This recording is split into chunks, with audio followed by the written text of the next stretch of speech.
ಯೋ ದೇವಃ ಸವಿತಾ ಅಸ್ಮಾಕಂ ಧಿಯೋ ಧರ್ಮಾದಿಗೋಚರಾಃ ಪ್ರೇರಯೇತ್ ತಸ್ಯ ತದ್ಭರ್ಗಃ ತದ್ವರೆಣ್ಯಮುಪಾಸ್ಮಹೇ.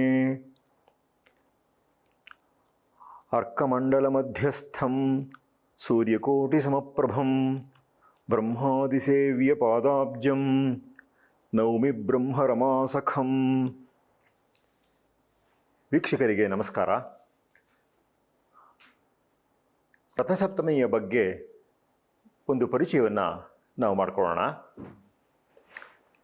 ಏನಿದು ಈ ರಥಸಪ್ತಮಿ ಅನ್ನುವಂತಹ ಪ್ರಶ್ನೆ ಬರುತ್ತೆ. ಇದನ್ನು ದೇಶದಲ್ಲೆಲ್ಲ ಆಚರಣೆ ಮಾಡುವಂಥದ್ದುಂಟು. ಯಾವುದೋ ದಕ್ಷಿಣದಲ್ಲಿ ಮಾತ್ರ ಮಾಡ್ತಾರೆ, ಉತ್ತರದಲ್ಲಿ ಮಾತ್ರ ಮಾಡ್ತಾರೆ ಅಂತ ಆ ತರಹ ಏನಿಲ್ಲ.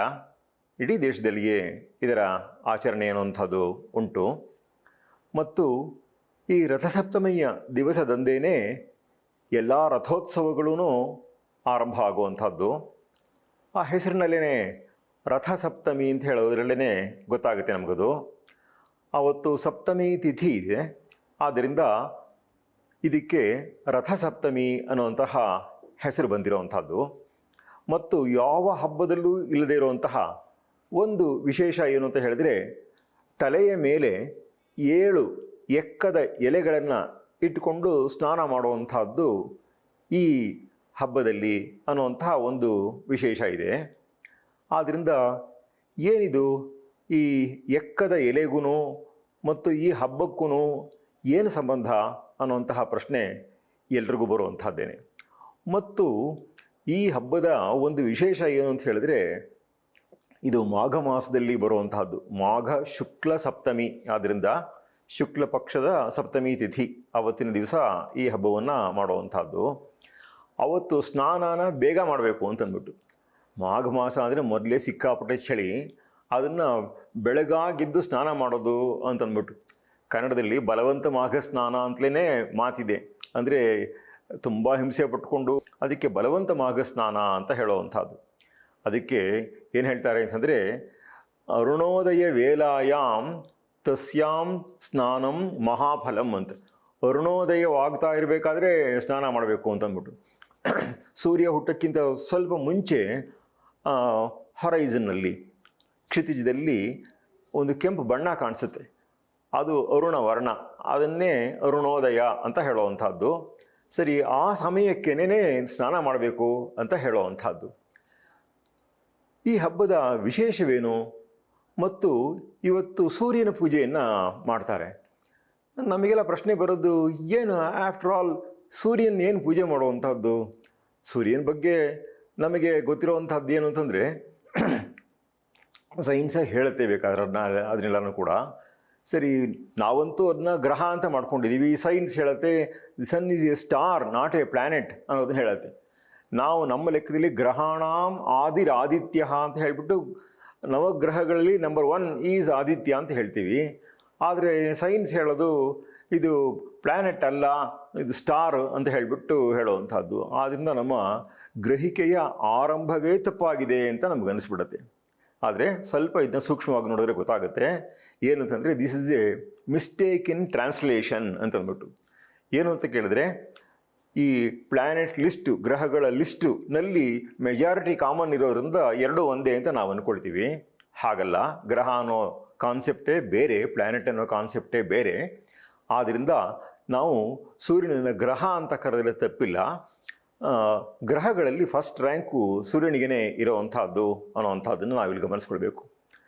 ನಮಗೆ ಬರುವಂತಹ ಪ್ರಶ್ನೆ ಏನು ಅಂದರೆ, ಸೂರ್ಯ ಆಫ್ಟರ್ ಆಲ್ ಒಬ್ಬ ಜಡ ವಸ್ತು. ಅದೊಂದು ಸೈನ್ಸ್ ಪ್ರಕಾರ ನಮ್ಗೆ ಗೊತ್ತಿರುವಂಥ ಬರ್ನಿಂಗ್ ಮಾಸ್ ಆಫ್ ಹೀಲಿಯಮ್ ಅಂತಂದ್ಬಿಟ್ಟು ಹೀಗೆಲ್ಲನೂ ಸೈಂಟಿಸ್ಟ್ಸ್ ಹೇಳುವಂಥದ್ದನ್ನೆಲ್ಲನೂ ನಾವು ಕೇಳಿದ್ದೀವಿ. ಸೂರ್ಯ he is at the centre of the solar system. ಅವನಿಂದ ನಮಗೆ 3 ತರಹ ರೇಡಿಯೇಷನ್ ಬರುತ್ತೆ: visible light, infrared, ultraviolet, ಈ ಥರದ್ದೆಲ್ಲ ನಮಗೆ ಗೊತ್ತಿದೆ. He is the source of all energy and all life. ಸೂರ್ಯನಿಲ್ಲದೇ ನಮಗೆ ಜೀವನ ಅನ್ನೋದೇ ಇಮ್ಯಾಜಿನ್ ಮಾಡ್ಕೊಳ್ಳೋಕ್ಕೆ ಆಗಲ್ಲ. ಫೋಟೋಸಿಂಥೆಸಿಸ್ ಒಂದು ಇಲ್ಲದೆ ಹೋಗಿದ್ದಿದ್ರೆ ಅದೇನು ಲೈಫ್ ಅನ್ನೋದು ಇರೋಕ್ಕೆ ಎಲ್ಲಿ ಸಾಧ್ಯವಾಗ್ತಾ ಇತ್ತು? ಮತ್ತು ಸೂರ್ಯ ಅನ್ನೋದು ಸ್ವಯಂ ಪ್ರಕಾಶ, ಚಂದ್ರನದು ಬಾಡಿಗೆ ಲೈಟು. ಹಾಗಿರಬೇಕಾದ್ರೆ ಈ ಸೂರ್ಯ ಜ್ವಲಿಸುವ ಪ್ರಕಾಶಮಾನವಾದಂತಹ ವಸ್ತು ಅಂತ ಒಪ್ಕೊಳ್ಳೋಣ. ಮತ್ತಿನ್ನು ವಿಶೇಷ ಏನಿದೆ, ಅದನ್ನು ಪೂಜೆ ಮಾಡೋದಕ್ಕೆ ಏನಿದೆ ಅಲ್ಲಿ ಅನ್ನುವಂತಹ ಪ್ರಶ್ನೆ ಬರುತ್ತೆ. ವಿಜ್ಞಾನಿಗಳು ಸೂರ್ಯನಲ್ಲಿ ಏನಿದೆ ಅನ್ನೋದಕ್ಕೆ ಹೇಳುವಂಥದ್ದು 73% ಹೈಡ್ರೋಜನ್ನು, 25% ಹೀಲಿಯಂ ಇದೆ ಅಂತ ಹೇಳ್ತಾರೆ. ಮತ್ತು ಅಲ್ಲಿ ಕಂಟಿನ್ಯೂಯಸ್ ಆಗಿ ಹೈಡ್ರೋಜನ್ನಿಂದ ಹೀಲಿಯಮ್ಮಿಗೆ ಕನ್ವರ್ಟ್ ಆಗ್ತಾ ಇರೋವಂಥದ್ದು ಅನ್ನೋದನ್ನು ಹೇಳಿದ್ದಾರೆ. ಹೈಡ್ರೋಜನ್ನಿಗೆ ಅಟಾಮಿಕ್ ನಂಬರ್ 1, ಹೀಲಿಯಮ್ಗೆ 2, ಈ ಥರ ಲೆಕ್ಕ ಇರೋವಂಥದ್ದು. ಮತ್ತು ಹೀಲಿಯೋಸ್ ಅಂದ್ರೇ ಸೂರ್ಯ ಅಂತಂದ್ಬಿಟ್ಟು ಗ್ರೀಕ್ ಭಾಷೆಯಲ್ಲಿ. ಹೀಗಾಗಿ ಹೀಲಿಯಾಲಜಿ ಅಂತಂದರೆ ಸೂರ್ಯನ ಕುರಿತು ಮಾಡುವಂತಹ ಅಧ್ಯಯನಕ್ಕೆಲ್ಲನೂ ಕೂಡ ಹೀಲಿಯಾಲಜಿ ಅಂತ ಹೆಸರು. ಹೀಗೆಲ್ಲ ಇದೆ. 1945ರಲ್ಲಿ ರಾಬರ್ಟ್ ಆಪನ್ಹೈಮರ್ ಅನ್ನುವಂಥವನು ಮೊದಲನೆಯ ಬಾಂಬಿನ ಎಕ್ಸ್ಪ್ಲೋಷನ್ನ ಮಾಡಿದ್ದಂಥದ್ದು ನಮಗೆಲ್ಲ ಕಥೆ ಗೊತ್ತೇ ಇದೆ. ಅದನ್ನು ಕುರಿತಾಗಿ ಒಂದು ಪುಸ್ತಕ ಇದೆ, ಬ್ರೈಟರ್ ದ್ಯಾನ್ 1000 ಸನ್ಸ್ ಅಂತಂದ್ಬಿಟ್ಟು. ಅದೇನು ಅಂತ ಹೇಳಿದ್ರೆ, ಭಗವದ್ಗೀತೆಯ ಒಂದು ಶ್ಲೋಕವನ್ನು ಆಪನ್ಹೈಮರ್ ಆ ಸಂದರ್ಭದಲ್ಲಿ ಹೇಳ್ತಾನೆ. ಆಪನ್ಹೈಮರ್ಗೆ ಸಂಸ್ಕೃತ ಚೆನ್ನಾಗಿ ಬರ್ತಾಯಿತ್ತು. ಆ ಭಗವದ್ಗೀತೆಯ ಶ್ಲೋಕ ಏನು ಅಂತ ಹೇಳಿದ್ರೆ, ಆಕಾಶದಲ್ಲಿ 1,000 ಜನ ಸೂರ್ಯರು ಒಟ್ಟಿಗೆ ಹುಟ್ಟುಬಿಟ್ರೆ ಆವಾಗ ಎಂಥ ಬೆಳಕಿರಬಹುದೋ ಅಂಥ ಬೆಳಕು ಅಂತಂದ್ಬಿಟ್ಟು ಅರ್ಜುನ ಕೃಷ್ಣನ ವಿಶ್ವರೂಪ ದರ್ಶನವನ್ನು ಕಂಡಾಗ ಹೇಳುವಂತಹ ಮಾತದು. ದಿವಿ ಸೂರ್ಯ ಸಹಸ್ರಸ್ಯ ಭವೇದ್ ಯುಗಪದುತ್ಥಿತ ಯದಿ ಭಾಸ್ ಸದೃಶೀ ಸಾ ಸ್ಯಾತ್ ಭಾಸಸ್ತಸ್ಯ ಮಹಾತ್ಮನಃ ಅನ್ನುವಂಥದ್ದು ಈ ಮಾತು. ಮತ್ತು ಭಗವಂತನೇ ಕಾಲರೂಪನಾಗಿ ಸರ್ವಸಂಹರ್ತೃವಾಗಿ ಅವನು ಕೆಲಸ ಮಾಡುವಂತಹ ಮಾತು ಅಲ್ಲೇ ಬರುತ್ತೆ. ಕಾಲೋಸ್ಮಿ ಲೋಕಕ್ಷಯಕೃತ್ ಪ್ರಬುದ್ಧ ಅನ್ನುವಂತಹ ಮಾತು ಅಲ್ಲಿ ಬರುತ್ತೆ ಗೀತೆಯಲ್ಲಿ. ಅದೆರಡನ್ನೂ ಮಾತನ್ನು ಅವನು ಆಪನ್ಹೈಮರ್ ಹೇಳ್ದ ಅಂತಂದ್ಬಿಟ್ಟು ಹೇಳ್ತಾರೆ. ಸೂರ್ಯ ಜಗತ್ತಿಗೆ ಆದಿ ಅನ್ನುವಂತಹ ಕಲ್ಪನೆ ನಮ್ಮಲ್ಲೂ ಇರುವಂತಹದ್ದು. ನಮ್ಮ ಸೋಲಾರ್ ಸಿಸ್ಟಮ್ಗೆ ತೊಗೊಂಡ್ರೆ ಸೂರ್ಯನೇ ಸ್ಟಾರ್ಟಿಂಗ್ ಪಾಯಿಂಟ್. ಅದು ಬಿಟ್ಟು ನಾವು ಗ್ಯಾಲಾಕ್ಸಿ ಅದರಿಂದ ಇಂಟರ್ ಗ್ಯಾಲಾಕ್ಟಿಕಲ್ ಇದಕ್ಕೆಲ್ಲ ಲೆಕ್ಕಾಚಾರಗಳು ತೊಗೊಂಡ್ರೆ ಬೇರೆ ಬರ್ಬೋದು. ಆದರೆ ನಮ್ಮ ಇದಕ್ಕೆ ಸೌರಮಂಡಲದಲ್ಲಿ ಸೂರ್ಯನೇ ಆದಿ ಬಿಂದು. ಆದ್ದರಿಂದ ಸರ್ವಸ್ಯ ಜಗತಸ್ತ್ವಾದಿರಾದಿತ್ಯಸ್ತೇನ ಚೋಚ್ಯತೆ ಅಂತಂದ್ಬಿಟ್ಟು ಜಗತ್ತಿನ ಆದಿ ಆದ್ದರಿಂದ ಆದಿತ್ಯ ಅಂತಂದ್ಬಿಟ್ಟು ಸೂರ್ಯನಿಗೆ ಆ ಹೆಸರು ಬಂದಿರೋದು ಅಂತ ಹೇಳುವಂತಹ ಒಂದು ವಿವರಣೆಯೂ ಇದೆ. ಆಮೇಲೆ ನಮಗೆ ಸುಲಭವಾಗಿ ತೋರುವಂತಹದ್ದು, ಸೂರ್ಯನಿಗೆ ಅವನ ರಥಕ್ಕೆ 7 ಕುದುರೆಗಳಿದೆ ಅಂತ ಹೇಳ್ತಾರೆ. ನಮಗೆಲ್ಲ ಅನಿಸೋವಂಥದ್ದು 7 = 7 ಅಂತ. ವಿಬ್ಗ್ಯಾರ್ ಅನ್ನೋದ್ರಲ್ಲಿ 7 ಬಣ್ಣಗಳಿದೆಯಲ್ಲ, ಅದನ್ನೇ ಇಲ್ಲಿ ಹೇಳ್ತಾ ಇರುವಂತಹದ್ದು ಅಂತಂದ್ಬಿಟ್ಟು ನೋಡಿ. 7 ಬಣ್ಣಗಳು, ಬಿಳಿ ಬೆಳಕಿನಲ್ಲಿ 7 ಬಣ್ಣಗಳಿರುತ್ತಲ್ಲ, ಅದನ್ನೇ 7 ರಥಗಳು ಅಂತ ಮಾಡಿರೋದು. ಅವ್ರಿಗೆ ಸೈನ್ಸ್ಗೆ ಅವ್ರಿಗೆ ಗೊತ್ತಿತ್ತು ಅವ್ರಿಗೆ ಅಂತಂದ್ಬಿಟ್ಟು ಈ ಥರ ಹೇಳುವಂಥದ್ದೆಲ್ಲ ಬರುತ್ತೆ. ಆದರೆ ಶಾಸ್ತ್ರಗಳಲ್ಲಿ ಹಾಗಂತ ಹೇಳಿಲ್ಲ. ಸಪ್ತವರ್ಣಗಳನ್ನೇ ಸಪ್ತ ಅಶ್ವಗಳು ಅಂತಂದ್ಬಿಟ್ಟು ಹಾಗೆ ಹೇಳಿಲ್ಲ. ಅದರ ಉದ್ದೇಶವೇ ಬೇರೆ. ಆದ್ದರಿಂದ ಅದರ ಬಗ್ಗೆ ಒಂದು ಲೆಕ್ಕಾಚಾರ ಇಟ್ಕೊಳ್ಬೇಕು. ಆಮೇಲೆ ಸೂರ್ಯರು ಎಷ್ಟು ಜನ ಅನ್ನುವಂತಹ ಪ್ರಶ್ನೆ ಕೂಡ ಬರುತ್ತೆ. 7 ಜನ, 8 ಜನ, 12 ಸೂರ್ಯರಿದ್ದಾರೆ ಅಂತ ಹೀಗೆಲ್ಲ ಇದೆ. ದ್ವಾದಶ ಆದಿತ್ಯರು ಅಂತ ಹೇಳಬೇಕಾದ್ರೆ 12 ಸೂರ್ಯರು. ಅದು 12 ಮಾಸಗಳಿಗೆ ಅನುಗುಣವಾಗಿ ಬರುವಂತಹ ಲೆಕ್ಕ ಅದು. ಆದಿತ್ಯಾನಾಮಹಂ ವಿಷ್ಣು ಅಂತಂದ್ಬಿಟ್ಟು ಭಗವದ್ಗೀತೆಯಲ್ಲಿ ಬರುವಂತಹದ್ದು. ಅದರಲ್ಲಿ ಆ 12ರ ಲೆಕ್ಕ ಬರುವಂತಹದ್ದು. ಹಾಗೆಯೇ ಸೂರ್ಯನಿಗೆ 7 ಕುದುರೆಗಳಿದೆ ಅನ್ನುವಂತಹ ಒಂದು ಲೆಕ್ಕಾಚಾರ ಇರೋದ್ರಲ್ಲೇ ಆ ರಥ ಸಪ್ತಮಿಯಂದು ಅವನನ್ನು ನಾವು ಪೂಜೆ ಮಾಡುವಂತಹದ್ದು. ಮತ್ತು ಈ ಕನ್ನಡದಲ್ಲಿ ನಾವು ಪ್ರಸಿದ್ಧವಾದ ಹಾಡು ಕೇಳಿದ್ದೀವಲ್ಲ, ಸ್ವಾಮಿ ದೇವನೇ ಲೋಕಪಾಲನೆ ತೇ ನಮೋಸ್ತು ನಮೋಸ್ತು ತೇ ಅಂತಂದ್ಬಿಟ್ಟು. ಅದನ್ನು ಬರೆದಂಥವರು ಸೋಸಲೆ ಅಯ್ಯ ಶಾಸ್ತ್ರಿಗಳೇನೋ ಅನ್ನುವಂಥವ್ರು. ಅದರಲ್ಲೂ ಕರೆಕ್ಟಾಗಿ 7 ಪದ್ಯಗಳಿದೆ ಅದರಲ್ಲಿ. ಆ 7 ಚರಣಗಳಲ್ಲಿ ಸೂರ್ಯದೇವನನ್ನು ಹಾಗೆ ಸ್ತುತಿ ಮಾಡಿರುವಂಥದ್ದು ಅಲ್ಲಿ ನಮಗೆ ಗೊತ್ತಾಗುತ್ತೆ. ನಮಗೆ ಎಷ್ಟೋ ಜನಕ್ಕೆ ಅನಿಸೋವಂಥದ್ದು ಮತ್ತು ಬೇರೆಯವರು ಹೇಳಿರೋವಂಥದ್ದು ಅಂತಂದರೆ, ಹಿಂದೂಗಳೆಲ್ಲ ಏನು ಸುಮ್ಮನೆ ಪ್ರಕೃತಿ ಪೂಜಕರು ಅಷ್ಟೇ. ಅವರು ಪ್ರಕೃತಿಯಲ್ಲಿ ಏನು ಕಂಡ್ರೆ ಏನೋ ಅದ್ಭುತವಾಗಿದ್ರೆ ಅದನ್ನು ಪೂಜೆ ಮಾಡಿಬಿಡ್ತಾರೆ. ಅದನ್ನೇ ದೇವರು ಅಂದ್ಕೊಂಡ್ಬಿಟ್ಟು ಭ್ರಮಿಸ್ಬಿಡ್ತಾರೆ. ಮತ್ತು ಇವರಿಗೆಲ್ಲ ಪ್ರಕೃತಿ ಕಂಡ್ರೆ ಭಯ. ಹಿಂದೆ ಎಲ್ಲ ಗುಡುಗು ಮಿಂಚು ಇದೆಲ್ಲ ಬಂತು ಅಂದರೆ ತುಂಬ ಭಯ ಬೀಳ್ತಾಯಿದ್ರು. ಇವಾಗೆಲ್ಲನೂ ನಾವೆಲ್ಲ ತುಂಬ ಜಾಣರಾಗಿಬಿಟ್ಟಿದ್ದೀವಿ. ಹಿಂದೆ ಭಯ ಬೀಳ್ತಾ ಇದ್ದಾಗ ಅದಕ್ಕೆಲ್ಲದಕ್ಕೂ ಒಂದೊಂದು ದೇವತೆ ಅಂತ ಕಲ್ಪನೆ ಮಾಡಿಬಿಟ್ಟು ಹಾಗೆ ಸೂರ್ಯನೂ ಒಂದು ದೇವತೆ ಅಂತ ಮಾಡಿಬಿಟ್ಟಿದ್ದಾರೆ. ಯಾಕೆಂದರೆ ಸೂರ್ಯನಲ್ಲಿ ಅದು ಎಷ್ಟೊಂದು ಪ್ರಕಾಶ ಎಲ್ಲ ಇದೆ. ಆದ್ದರಿಂದ ಅವನ ಮಹಿಮೆ ದೊಡ್ಡದಾದ್ರಿಂದ ಅದನ್ನ ದೇವರು ಅಂತ ಅಂದ್ಕೊಂಡ್ಬಿಟ್ಟಿದ್ದಾರೆ. ಹಿಂದೂಗಳೆಲ್ಲರೂ ನೇಚರ್ ವರ್ಷಿಪರ್ಸು ಅಂತಂದ್ಬಿಟ್ಟು ಹೀಗೆಲ್ಲ ಹೇಳುವಂಥ ಮಾತುಗಳು ನಾವು ಕೇಳ್ತೀವಿ. ಆದರೆ ಸೂರ್ಯನನ್ನೆಲ್ಲ ನಾವು ಅಲ್ಲಿ ಅರ್ಚನೆ ಮಾಡ್ತಾ ಇರುವಂಥದ್ದು, ಪೂಜಿಸ್ತಾ ಇರೋದು ಅನ್ನೋದಕ್ಕೆ ಪ್ರಸಿದ್ಧವಾದ ಶ್ಲೋಕಗಳೇ ನಮಗೆ ಗೊತ್ತಾಗುತ್ತೆ. ಅದರಲ್ಲಿ ಏನಂತ ಹೇಳಿದ್ರೆ, ಧ್ಯೇಯ ಸದಾ ಸವಿತೃಮಂಡಲ ಮಧ್ಯವರ್ತಿ ನಾರಾಯಣ ಸರಸಜಾಸನ ಸನ್ನಿವಿಷ್ಟ ಅಂತ ಹೇಳಿ, ಸವಿತೃಮಂಡಲ ಮಧ್ಯದಲ್ಲಿರುವಂತಹವನು ಭಗವಾನ್ ನಾರಾಯಣ ಅಂತ. ಆದ್ದರಿಂದ ಹಾಗೆ ಅಲ್ಲಿ ನಾರಾಯಣನ ಪೂಜೆಯನ್ನು ಹೇಳಿದೆಯೇ ವಿನಃ ಸೂರ್ಯ ಮಂಡಲವನ್ನೇ ಅಥವಾ ಸೂರ್ಯನನ್ನೇ ಪೂಜಿಸುವಂತಂದ್ಬಿಟ್ಟು ಹೇಳ್ತಾ ಇಲ್ಲ. ಅದರ ಹಿಂದೆ ಇರುವಂತಹ ತತ್ವ ಯಾವುದು ಅನ್ನೋ ಲೆಕ್ಕಾಚಾರವನ್ನು ಅಲ್ಲಿ ಹೇಳಿರುವಂತಹದ್ದು. ಹಾಗೆಯೇ ಇಬ್ಬರು ಸೂರ್ಯಮಂಡಲವನ್ನು ಭೇದಿಸಿ ಹೋಗ್ತಾರೆ ಅಂತಂದ್ಬಿಟ್ಟು ಒಂದು ಮಾತು ಬರುತ್ತೆ. ಯಾರು ಅಂತ ಕೇಳಿದ್ರೆ, ಪರಿವ್ರಾಡ್ ಯೋಗಯುಕ್ತಶ್ಚ, ಯೋಗಯುಕ್ತನಾದಂತಹ ಸನ್ಯಾಸಿ, ಮತ್ತು ರಣೇಚ ಅಭಿಮುಖೋ ಹತಃ, ಮತ್ತು ರಣಾಂಗಣದಲ್ಲಿ ಯಾವನು ತಾನು ಬೆನ್ನು ತೋರಿಸಿ ಓಡಿ ಹೋಗದೇನೆ ತನ್ನ ಪ್ರಾಣವನ್ನೇ ಅಲ್ಲಿ ಸಮರ್ಪಣೆ ಮಾಡ್ತಾನೋ, ಶತ್ರುವನ್ನು ಧ್ವಂಸ ಮಾಡ್ತಾ, ಅಂಥವರಿಬ್ಬರೂ ಕೂಡ ಸೂರ್ಯಮಂಡಲವನ್ನು ಭೇದಿಸಿ ಹೋಗ್ತಾರೆ ಅಂತ ಹೇಳುತ್ತೆ. ಆದ್ದರಿಂದ ಇದೆಲ್ಲನೂ ಕೂಡ ಏನೋ ಬರೀ ಭೌತಿಕವಾದ ಒಂದು ಇದನ್ನೇ ಲೆಕ್ಕಾಚಾರವನ್ನೇ ಇಟ್ಕೊಂಡು ಹೇಳಿರೋದು ಅಂತ ಅಲ್ಲ, ಇದಕ್ಕೆ ಬೇರೆ ಒಂದು ಡೈಮೆನ್ಷನ್ನು ಕೂಡ ಒಂದುಂಟು. ಸೂರ್ಯನನ್ನು ಭಗವಂತನಿಗೆ ಒಂದು ಒಳ್ಳೆಯ ಸಿಂಬಲ್ನನ್ನಾಗಿ ಕೂಡ ಕಾಣಿಸುವಂಥದ್ದು ಬೇಕಾದಷ್ಟಿದೆ. ಅವನು ಮಹಾ ತೇಜೋರಾಶಿ, ಎಲ್ಲ ಜೀವಿಗಳಿಗೂ ಕೂಡ ಅವನೇ ಮೂಲ ಸ್ರೋತಸ್ಸು. ಶ್ರೀರಂಗ ಮಹಾಗುರುಗಳು ಭಗವಂತನ ಸಹಜವಾದ ಒಂದು ಪ್ರತೀಕ, ಪ್ರತಿನಿಧಿ, ಅಭಿಜ್ಞಾನ ಮತ್ತು ಪ್ರತಿಮೆ ಅನ್ನುವಂತಹ ಪದಗಳಿಂದ ಸೂರ್ಯನ ಬಗ್ಗೆ ಹೇಳ್ತಾ ಇದ್ದಂಥದ್ದು. ಸೂರ್ಯೋದಯ ಅನ್ನುವಂಥದ್ದು ನಿತ್ಯವೂ ನೋಡ್ತಾ ಇದ್ರು ಅದು ಸಂತೋಷವೇ ಆಗುವಂಥದ್ದು. ಅಯ್ಯೋ ಎಷ್ಟು ಸಲ ನೋಡೋದು ಅಂತಂದ್ಬಿಟ್ಟು ಅದೇನೋ ಬೋರ್ ಆಗೋದು, ಬೇಜಾರಾಗೋದಿರೋದಿಲ್ಲ. ಆದಿತ್ಯ ಸ್ಯೋದಯಸ್ತಾತ ತಾಂಬೂಲಂ ಭಾರತೀ ಕಥಾ ಇಷ್ಟ ಭಾರ್ಯ ಸುಮಿತ್ರಂಚ ಹ್ಯಪೂರ್ವಾಣಿ ದಿನೇ ದಿನೇ ಅನ್ನುವಂತಹ ಒಂದು ಪ್ರಸಿದ್ಧವಾದ ಶ್ಲೋಕ ಇದೆ. ಸೂರ್ಯೋದಯ, ಆಮೇಲೆ ತಾಂಬೂಲ, ಮಹಾಭಾರತದ ಕಥೆ, ಇಷ್ಟಳಾದಂತಹ ಪತ್ನಿ ಮತ್ತು ಪ್ರಿಯ ಮಿತ್ರ, ಇದಿಷ್ಟನ್ನು ಕೂಡ every day they are fresh ಅಂತಂದ್ಬಿಟ್ಟು ಅದರಲ್ಲಿ ಒಂದು ನೋಡುವಂಥದ್ದು ಇರುತ್ತೆ. ಮತ್ತು ಭಗವಂತನನ್ನೇ ಆದಿತ್ಯ ವರ್ಣ ಅಂತ ಹೇಳುವಂಥದ್ದು. ಆದ್ರಿಂದಲೇ ನಮ್ಮ ಮಂತ್ರಗಳಲ್ಲಿ ನಾನು ಭಗವಂತನನ್ನು ಕಂಡಿದ್ದೇನೆ ಅಂತ ಹೇಳುವಂಥ ವೇದಾಹಮೇತಂ ಪುರುಷಂ ಮಹಾಂತಂ ಆದಿತ್ಯವರ್ಣಂ ತಮಸಃ ಪರಸ್ತಾತ್ ಅಂತ ಹೇಳುವಂತಹ ಮಾತುಗಳಿದೆ. ಬೇರೆಯವರಲ್ಲಿ ನಾನು ದೇವರ ಮಗ ಅಂತ ಹೇಳೋದು, ದೇವರ ದೂತ ಅಂತ ಹೇಳೋದು ಅಷ್ಟು ಮಾತ್ರ ಇದೆ. ಇದರಲ್ಲಿ ಸಾಕ್ಷಾತ್ತಾಗಿ ಭಗವಂತನನ್ನು ಕಂಡಂತಹದ್ದು ಈ ಥರದ್ದೆಲ್ಲ ಇದೆ. ಮತ್ತು ಕೃಷ್ಣ, ರಾಮ ಮುಂತಾದವರು ಸಾಕ್ಷಾತ್ ಭಗವಂತನ ಅವತಾರವಾಗಿ ಬಂದಿರೋವಂತಹದ್ದು ಈ ಲೆಕ್ಕಾಚಾರಗಳೆಲ್ಲನೂ ಕೂಡ ಇದೆ. ಮತ್ತು 7 ಸೂರ್ಯಗಳು ಅಂತ ಅಂದ್ಬಿಟ್ಟು ಹೇಳ್ತಾರಲ್ಲ, ಅದು ಏನು, ಅಥವಾ 8 ಸೂರ್ಯ ಅಂತ ಹೇಳ್ತಾರಲ್ಲ, ಅದೇನು ಅನ್ನುವಂಥದ್ದಕ್ಕೆ ಕೂಡ ಲೆಕ್ಕ ಇದೆ. ಏನು ಅಂತ ಹೇಳಿದ್ರೆ, ಸಪ್ತೇಮೇ ಶೀರ್ಷಣ್ಯಾ ಪ್ರಾಣಾಹ ಸೂರ್ಯೋ ಅಷ್ಟಮಃ ಅಂತ ಹೇಳಿಬಿಟ್ಟು, ಈ ಶಿರಸ್ಸಿನಲ್ಲಿರುವಂತಹ ಪ್ರಾಣಗಳು 7 ಮತ್ತು 8ನೇವನು ಸೂರ್ಯ ಅಂತ ಹೇಳುವಂತಹ ಲೆಕ್ಕ ಬರುತ್ತೆ. ಅಲ್ಲಿ ಸಪ್ತ ಪ್ರಾಣಗಳು ಅಂತ ಹೇಳಿದರೆ ನಮ್ಮ 2 ಕಣ್ಣು, 2 ಕಿವಿ, ಮೂಗಿನ 2 ಹೊಳ್ಳೆಗಳು ಮತ್ತು ಬಾಯಿ, ಇದಿಷ್ಟು ಸೇರಿದ್ರೆ 7 ಆಯಿತು. ಈ ಪಂಚೇಂದ್ರಿಯಗಳಲ್ಲಿ ಈ ಲೆಕ್ಕ ಬರುವಂತಹದ್ದು ಇವು ಮುಖ್ಯವಾದಂಥವುಗಳು. ಆದ್ದರಿಂದ ಶೀರ್ಷಣ್ಯ ಪ್ರಾಣ ಅಂತ ಇವರನ್ನ ಕರೆಯುವಂಥದ್ದು. ಮತ್ತು ಇವುಗಳೆಲ್ಲಕ್ಕೂ ಕೂಡ ಅಧಿಪತಿಯಾಗಿರುವಂಥವನು ಸೂರ್ಯ. ಅವನನ್ನೇ ಸೂರ್ಯೋ ಅಷ್ಟಮಃ ಮತ್ತು ಪಶ್ಯಕಃ ಕಶ್ಯಪೋ ಭವತಿ ಅಂತ ಹೇಳಿಬಿಟ್ಟು, ಸಹ ಮಹಾಮೇರುಂ ನ ಜಹಾತಿ, ಅವನು ಮಹಾಮೇರುವಿನಲ್ಲಿ ಸ್ಥಿರವಾಗಿರುವಂಥವನು.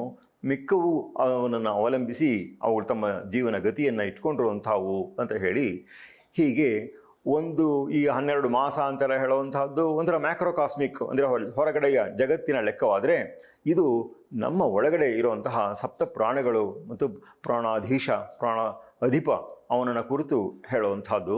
ಸೂರ್ಯ ಆತ್ಮ ಜಗತಸ್ಥಸ್ಥುಷಶ್ಚ ಅಂತೆಲ್ಲ ಹೇಳೋದ್ರಿಂದ ಹಾಗೆ ಅವನು ಸ್ವತಃ ಪ್ರಾಣಸ್ವರೂಪ ಅಥವಾ ಪ್ರಾಣಾಧಿಪ ಸ್ವರೂಪ ಆಗಿರುವಂಥವನು ಸೂರ್ಯ ಅಂತ ಹೇಳುವಂಥದ್ದಾಗುತ್ತೆ. ಆದ್ರೇ ಸೂರ್ಯನಿಗೂ ಈ 7 ನಂಬರ್ಗೂ ಒಂದು ಸಂಬಂಧವನ್ನು ಹೇಳ್ತಾ, ಸಪ್ತಾಶ್ವಾಹ ಸಪ್ತಲೋಕಾಶ್ಚ ಸಪ್ತದ್ವೀಪ ವಸುಂಧರಾ ಸಪ್ತಾರ್ಕ ಪರ್ಣಾನಿ ಆದಾಯ ಸಪ್ತಮ್ಯಾಂ ಸ್ನಾನಮಾಚರೇತ್ ಅಂತ ಹೇಳಿಬಿಟ್ಟು, ನೋಡಿ 7 ಕುದುರೆಗಳಿದೆ, 7 ಲೋಕಗಳಿದೆ, ಮತ್ತು ಭೂಮಿಯಲ್ಲಿ ಸಪ್ತದ್ವೀಪ ಅಂತಂದ್ಬಿಟ್ಟು ಹೇಳ್ತಾರೆ. ಹಾಗೆ ಈ ಅರ್ಕಪರ್ಣಗಳು, ಎಕ್ಕದ ಎಲೆಗಳು, ಅದನ್ನು 7 ಇಟ್ಕೊಂಡು ಈ ಸಪ್ತಮಿ ದಿವಸ ಸ್ನಾನವನ್ನು ಮಾಡಬೇಕು ಅಂತ ಹೇಳುವಂಥ ಒಂದು ಲೆಕ್ಕ ಇದೆ. ಮತ್ತು ಈ 7 ಅನ್ನುವಂಥದ್ದು ಎಷ್ಟು ಅಂತ ಹೇಳಿದ್ರೆ, 7 ಎಕ್ಕದ ಎಲೆಗಳು ಮಾತ್ರವಲ್ಲದೇ 7 ಬದರಿ ಪತ್ರಗಳು, ಅಂದರೆ ಎಲಚಿಯ ಮರದ ಅದರ ಎಲೆಗಳು, ಅದನ್ನು ಕೂಡ ಇಟ್ಕೊಂಡು ತಲೆಯ ಮೇಲೆ ಇಟ್ಕೊಂಡು ಸ್ನಾನ ಮಾಡುವಂಥದ್ದಿದೆ, ಶ್ಲೋಕ ಇದೆ. ಸೂರ್ಯೋದಯ, ಆಮೇಲೆ ತಾಂಬೂಲ, ಮಹಾಭಾರತದ ಕಥೆ, ಇಷ್ಟಳಾದಂತಹ ಪತ್ನಿ ಮತ್ತು ಪ್ರಿಯ ಮಿತ್ರ ಇದಿಷ್ಟನ್ನು ಕೂಡ every day they are fresh ಅಂತಂದ್ಬಿಟ್ಟು ಅದರಲ್ಲಿ ಒಂದು ನೋಡುವಂಥದ್ದಿರುತ್ತೆ. ಮತ್ತು ಭಗವಂತನನ್ನೇ ಆದಿತ್ಯ ವರ್ಣ ಅಂತ ಹೇಳುವಂಥದ್ದು.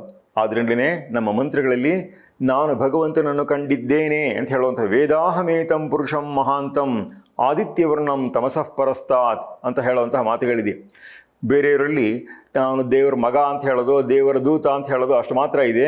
ಇದರಲ್ಲಿ ಸಾಕ್ಷಾತ್ತಾಗಿ ಭಗವಂತನನ್ನು ಕಂಡಂತಹದ್ದು ಈ ಥರದ್ದೆಲ್ಲ ಇದೆ. ಮತ್ತು ಕೃಷ್ಣ ರಾಮ ಮುಂತಾದವರು ಸಾಕ್ಷಾತ್ ಭಗವಂತನ ಅವತಾರವಾಗಿಯೇ ಬಂದಿರೋವಂತಹದ್ದು ಈ ಲೆಕ್ಕಾಚಾರಗಳೆಲ್ಲನೂ ಕೂಡ ಇದೆ. ಮತ್ತು 7 ಸೂರ್ಯಗಳು ಅಂತ ಮಟ್ಟು ಹೇಳ್ತಾರಲ್ಲ ಅದು ಏನು, ಅಥವಾ 8 ಸೂರ್ಯ ಅಂತ ಹೇಳ್ತಾರಲ್ಲ ಅದೇನು ಅನ್ನುವಂಥದ್ದಕ್ಕೆ ಕೂಡ ಲೆಕ್ಕ ಇದೆ.